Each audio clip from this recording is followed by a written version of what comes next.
Japanese are worried that foreigners are going to negatively affect their country. They're going to change the culture. Is that a valid worry? This is where we're getting in danger zones. Okay. Around but I guess every time you hop on a train, everyone seems to be sleeping pretty Yeah. tired. So, They look very tired. Yeah. Can you start introducing your name and where you're from? Okay. So my name is Katarina. I'm short version Serbian and French, but I am Serbian and was born in Prague and grew up in France. Cool. Ended up moving here. It's a bit of a long story. How long have you been in Japan? That's also a long story. It's been like On and the off. first time I moved was like 8.5 years ago. But I've been in and out like quite a lot. And this time, the most recent time, it's only been 2 months that I've been back. But yeah. Yeah, so you're back in Japan, all right. Now, what attracts you to Japan? What has brought you back to Japan? You're like, this is the place. It's kind of crazy because I've said bye to Japan like for good so many times that I keep coming back. And I think at the end of the day, it's just like, it's going to be like so cliche, but it's just like so convenient and like quality of life is just insane. And there are trade-offs, but I would not like just safety as a woman, just feeling safe to go home and like also, I don't know, not have to think about, my bike, did I leave it unlocked? Oops, it's fine. Like fine, nothing's right. going to happen to it. In France, you can't leave your bike on. Oh, hell no. My friends like now have electric bikes. They like walk with their batteries everywhere because like you wouldn't even leave the battery in the bike because it gets stolen. And they all have like their track thing on their phone to know where their bike is. Wow. So I guess the number one is safety, right? That's most important to you. Safety. Or, feeling comfortable here. Feeling comfortable, just like things work. Like, you can like your metro is on time and like it's reliable. It's reliable. Yeah, and just I don't know. Food is really good as well, and I have good friends here as well here, so that's wonderful. Is there any cultural or I don't know governmental ways that Japan can improve its contentness? Something that they can borrow from the West that would improve Japan. Definitely, the work-life balance definitely is gonna. I mean, like it's not even like like some people are really working really hard, but from my experience, it's just about the hours and just being in the office. So there's so much time lost just pretending to do work or like dragging on tasks to like be there longer and show that you're committed to the firm. No, like let's I don't know, let's get a bit more flexible with that. Like I feel like also with COVID and like the whole like work from home and flexibility thing, Europe's been a bit more like open to that. And I thought Japan also, but like depends, not that much. But like maybe a little bit more holidays and then. Would you say there's a connection there between like the dedication to the work and the role of a worker in society and to the smoothness of society, of trains being on time, of streets being clean? Or do you think those are separate? No, they're not separate. Like I think the fact that people are committed and like the reason I feel like France is like the opposite example of like with all the strikes and stuff, nothing obviously works. Like all the trains are just so people are really want that freedom, so they like try to get the freedom, but then they're not really that. It's a complicated I feel like it's a very, but again I think it comes down to a very basic trade-off of like I don't know, freedom versus safety and feeling safe, but also knowing that you can rely on things. And I think it's a bit of a it's kind of a balance. Yeah, you have to give up a bit of freedom for that. And I think that's how I see it. Yeah, and I'm American. Americans, we don't want to give up anything. Yeah. I understand that. So one thing, it sounds like you found there's a lot of differences between France and Japan, but one thing they have in common is a declining birth rate, and that creates some societal issues, especially when you have an aging workforce.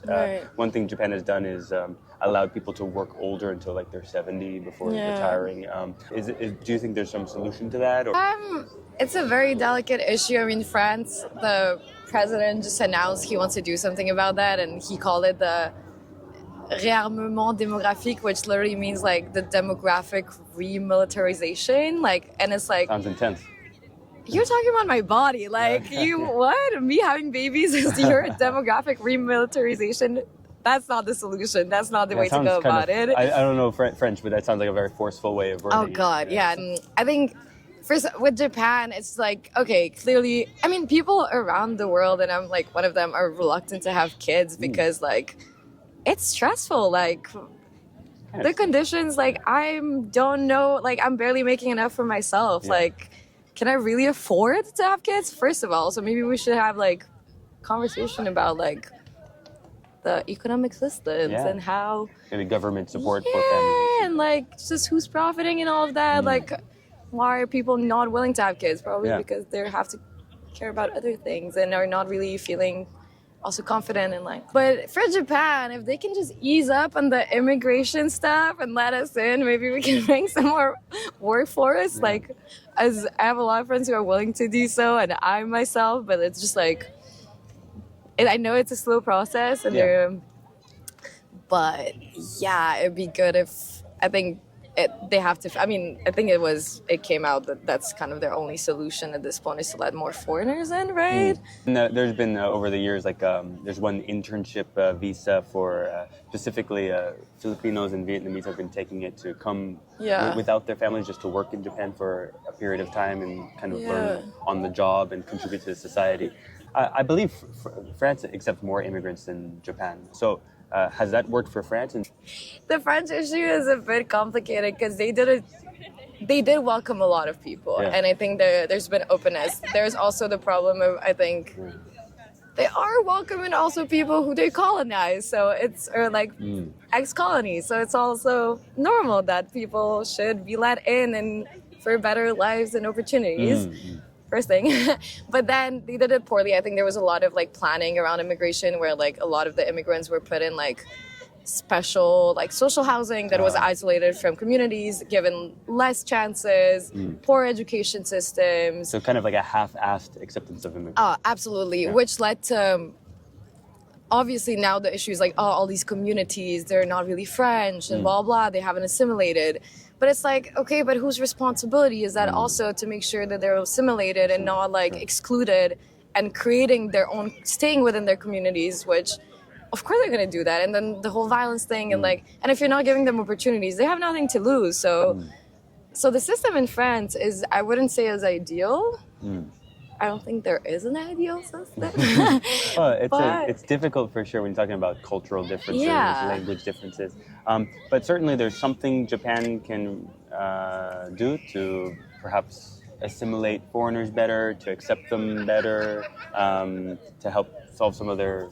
Already easing up on like the immigration stuff, and like the thing is like they have, if you go to like your office word or whatever, like they have everything in English. There's usually someone who speaks English. Before coming here, I was doing my master's in Austria, and in Austria, which is part of the EU, like even the immigration office, like you don't have to, like the documents are not translated in English. Like you just have to, everything is in German, and like it's actually, I found it harder there to like get access to English stuff than in Japan, which is kind of crazy. Yeah, it is crazy. So I think Japan has a weird willingness to like be nice to you and like accommodate. But then, there's a barrier. There's still like, also like, I don't know, like, the whole visa thing of like, oh, well, you ask for 5, let us give you 1 to start, and then 2 maybe, and then like, you have to prove this and this, and then it's like points, and you're like, okay, well, point system, and from my experience, a lot of people who are willing to come here, like, learn the language, and like, are very dedicated to being here, so. People committing to multiple years. Yeah, like, people really want to be here. Maybe Japanese are worried that foreigners are going to negatively affect their country, they're going to change the culture. Is that a valid worry? This is where we're getting in dangerous zones. Okay. But I mean, we can talk about your culture, not just... I understand. I understand a part of it where it's like Japan, there's also like Japan is an island. Like, I feel like all islands have this very specific preservation of their culture and like historically and geographically, that's kind of created their own culture that's impacted by other countries, and it has a strong, like, very strong attachment to like very old culture and like traditions and all of that, which is beautiful to see and like very nice. But then it is true that foreigners do bring something different, and especially in Japan where everything is like nice and clean and tidy, and like even what like you know when you spot a foreigner, a group of foreigners, like you know it, like you enter a space and you know where they are because they're just like way louder and That's like. how we saw you. Oh, that's a foreigner. No, I'm just joking. Thank you. Hey, that's my goal here.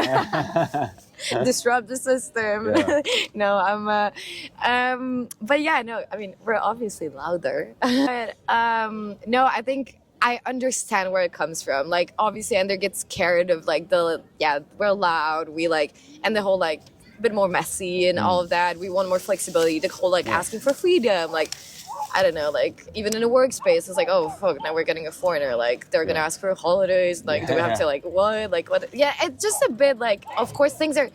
But it's like every change, right? Yes. When you change a system, there's always, like, a pushback. And that's just how it goes. Yeah, okay. So it's natural for when there's change, for a little pushback. So if Japan wants to... Yeah, it takes time to... It's not just going to be one big wave of immigrants and then... Yeah, I think that would be... Okay with it. Yeah, I think that would be a bit of a shock. Oh, okay, yeah, I see. Very interesting. So how long do you see yourself being in Japan from now?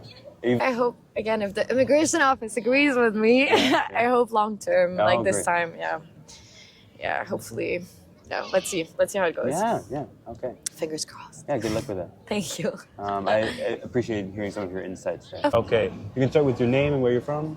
Caleb. And I'm Lani. From Australia, North Queensland. Oh, Queensland, okay. Welcome to Japan. So, number one, I'm interested, what has surprised you in Japan so far?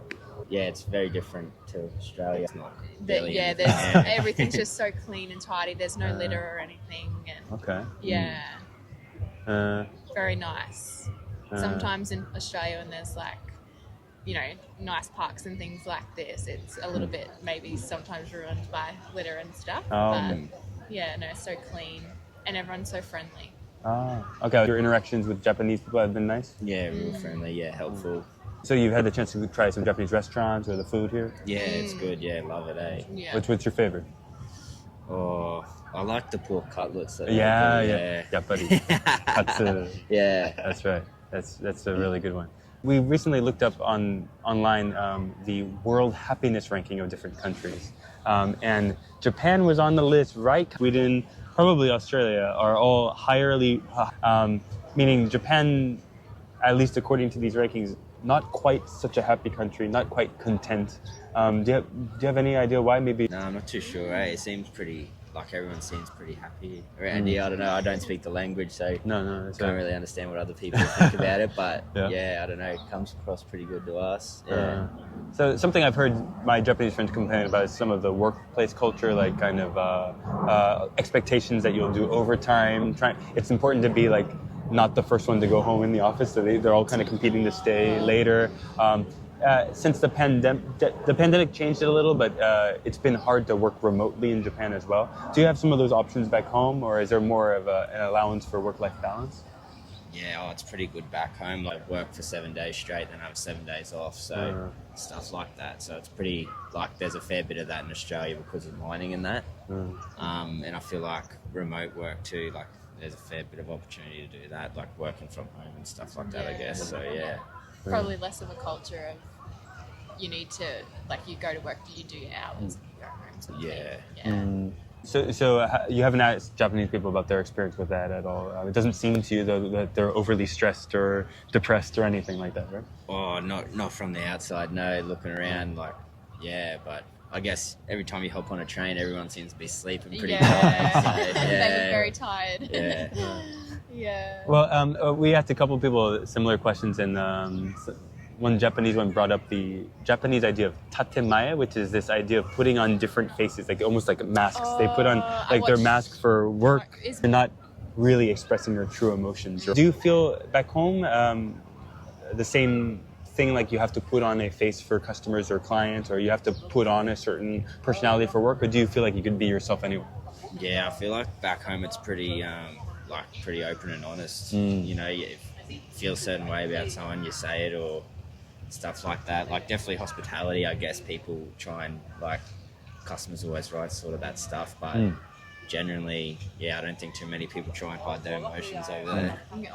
I work in a hospital, so you sort of have to be very professional, obviously. But when people are upset and things in healthcare, you sort of I guess kind of have to put yourself in their shoes and have that, put on that face of oh, it's all right, even though you might be a bit upset by the interaction or whatever. But so maybe in different fields, I guess it's If a Japanese person, for example, comes to visit Australia, is there some way they can prepare for those interactions? They might be shocked to go to Australia. Yeah. I feel like Australia wouldn't be like here. I doubt there'd be many people who would be able to help. All around the place speak Japanese. You're going to come over here, you probably have to speak English or understand a fair bit. I feel bad, I don't really understand much Japanese, I should know more since I'm over here, but And Aussies, they can be very direct, in public, you just, So maybe a Japanese person shouldn't be so offended if someone just if it's just straight up a with bit them. blunt. Can I ask what's next on your agenda in this is Japan? our last 3 days here. So we started at Aqaba and then went down to Osaka and then ended up here. So just sort of roaming around the city for the last couple of days. Okay. Make the most of the food. Yeah. Anything different you notice about the shops or shopping or going to the supermarkets here or anything like that? All the food Thrifting and here is different. like the food in the convenience stores are a lot better as well. Like if you go to a service station back home at the afternoon, you probably wouldn't touch anything that's in there. Oh, God. Yeah. So whereas here, everything's so fresh and yum. Interesting. Thank you guys so much. Thank you. you. Sorry to Nice bother meeting you. Yeah, nice right. meeting you.